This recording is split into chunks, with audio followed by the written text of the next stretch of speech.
This is Alistair Woodward. He's a professor at the University of Auckland and an expert in human health and climate change adaptation. So, Alistair, welcome to Australia. Pleased to be here. Thank you. So, first question is, what are you doing at the moment in the adaptation space? The most interesting projects we're involved in are actually not in New Zealand so much, but in the Pacific. And I guess the reason for that is that we can see that the impacts of climate change are going to be felt earlier and more severely in the Pacific, and yet those countries, of course, have got fewer resources than most and find it more difficult to cope, possibly. So you work in the area of human health, so what are the major challenges in the Pacific Islands around human health and climate change? Well, one thing we've learned is just how variable the Pacific is. I mean, we tend to talk about the Pacific as a region, and yet the conditions vary greatly and the opportunities and priorities vary. So for example, we've been working a bit in Niue, tiny island, population of less than 1,000, and the major opportunity in adaptation in Niue is to digitise their medical records. They have hospital records that are still kept in manila folders. And so their capacity to keep track of what's going on is limited. So that would definitely be a no regrets or low regrets action that would deliver not just to climate change but would deliver broadly. But I was just wondering what the main impacts are. What are the risks, what are the challenges around human health in the Pacific Basin? When I think of human health, I think of vector-borne diseases, I think of heat stress in big Australian cities. So what would it be in the Pacific? It's a very different environment. Well, again, it is very difficult to generalise, but I suppose water is probably the single most important issue, particularly in the southeast Pacific, where we've been working. A lot of the low-lying coral atolls have very little water, and if they do have it, it's not very securely kept. And even where it's securely kept, there are big problems with distribution. So I think that and foodborne infections and the problems of undernutrition, probably the most commonly encountered. Yes, very understandable. So looking forward then, are you planning similar activities in next year or so, or do you have some new plans that you're going to put into action? Yes, no, we're working in that area, and it's interesting, you picked up the point that a lot of the opportunities in climate change adaptation are no regrets, in the sense that maybe you'd want to do those things anyway.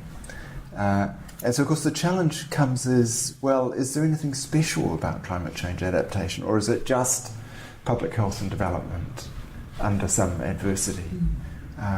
And I think that can be quite a challenge to communicate to people that we're talking about a problem that's different in scale to any that we've encountered before. And because of that, there are special aspects to climate change that require special responses in terms of trying to anticipate what lies ahead. So that's the area that I'm working in at the moment. So you're coming from New Zealand and you're working in the Pacific Basin, so you have a different perspective from the ones that we have here in Australia. So what do you think are the major challenges around responding to climate change? What do you see in your work and where you live? Well, one of the big differences between New Zealand and Australia that I see in this area is how politicised climate change has become in Australia, and to what extent people's views on the magnitude of the problem and the desirability of various responses is determined by political affiliations.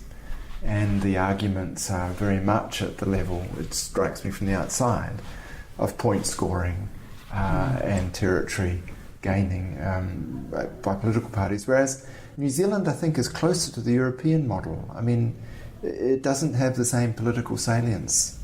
We have an emission trading scheme that's been inaugurated under another jurisdiction, but the present Conservative government's continued it. Our discussions about adaptation, about mitigation policy, about the possibilities for co-benefits they're relatively free of political rancour. And I just hope we can maintain it that way, because otherwise it becomes very difficult to make progress, strikes me. I think you're right. I think your analysis is accurate and correct. So, again, you're coming from a different perspective, and so it's interesting for us to have your view on this. Do you think we're making progress around addressing the challenge of climate change? So if you look at where we sit now and where we sat 5 years ago, have we moved in a positive direction? Are we in a better place? And you could talk about New Zealand. Well, again, I am thinking about New Zealand, just because I don't know the Australian scene so well. I suppose I feel we have made progress, although it would be hard to feel that we've made sufficient progress given the magnitude of the task. But, for example, in New Zealand, we do have a system for putting a price on carbon.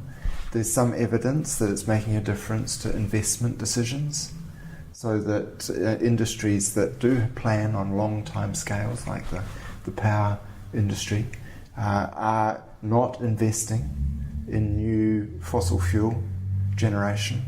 They're looking at wind and other hydro, geothermal. So I think there is some evidence that what we hoped would happen by putting a price on the externalities of power generation will influence investment decisions.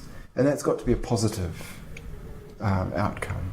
But whether it's happening quickly enough and whether people are moving as swiftly as they should to embrace new climate-sensitive, health-promoting technologies, more difficult to feel so optimistic there.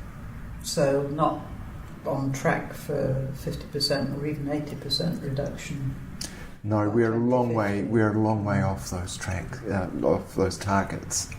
It really require radical new policies, I think, to bring emissions down. New Zealand is different, of course, in that half our emissions come from agriculture. And so we've got a rather different set of challenges to those that face you in Australia. Out of curiosity, what is the price of carbon in New Zealand? I'm not sure, actually. I don't know the answer to that. Well, I know what it's going to be in Australia. Yeah, that's right. $21, isn't it? Yeah. $23 a tonne. $23 a tonne. Yeah. No. Well, thank you very much, Alistair. That was very interesting.